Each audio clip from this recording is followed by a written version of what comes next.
Well, I haven't made a Legal Eagle video for a while, and I've spent pretty much all winter taking flying lessons, and I'm getting pretty close to soloing, but the airplane that I'm taking lessons in is in maintenance this weekend, so I had the weekend off from flying and getting some decent shop time.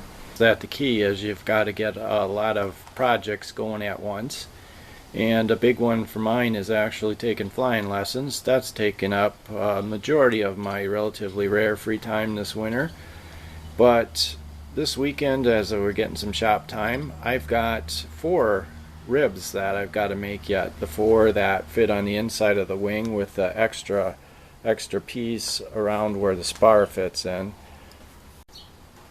Also got the spar started. In another building and building the table and got the spar started, and I've actually kind of started building the tail too. There's just a little bit of trial and error. It fits. See, this piece won't fit in there, so basically what I'm going to do is I've got the sander clamped in the vise.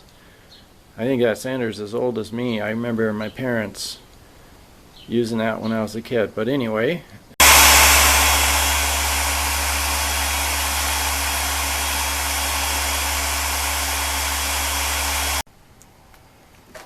Here we go. Perfect fit this time.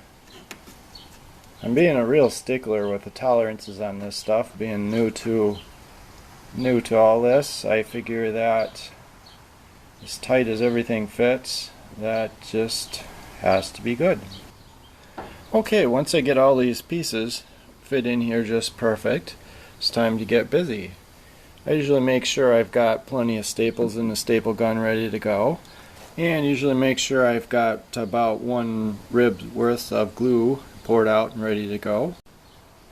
Oh, I'm using some Titebond 3 just for the ribs. I'm using T88 for everything else, but I talked to a few old timers and being around Oshkosh, I've seen several planes, home-built planes that are pretty old that were built with Titebond glue.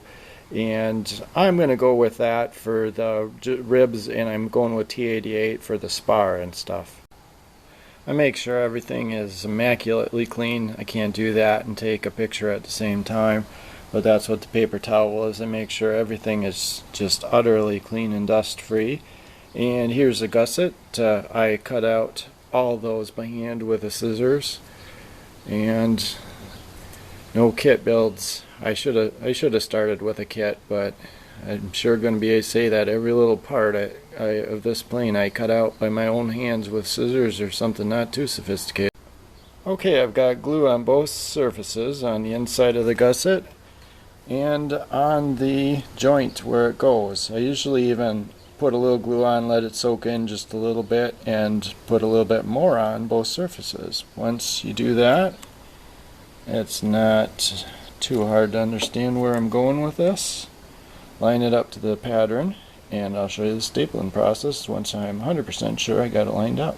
Those are just hold the gusset on totally tight so the glue can dry totally tight.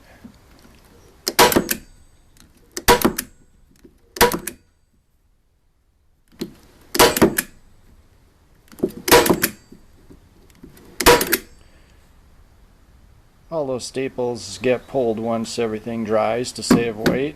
It usually adds up to a couple pounds of staples, and they aren't needed once the glue dries. Well, there you have it.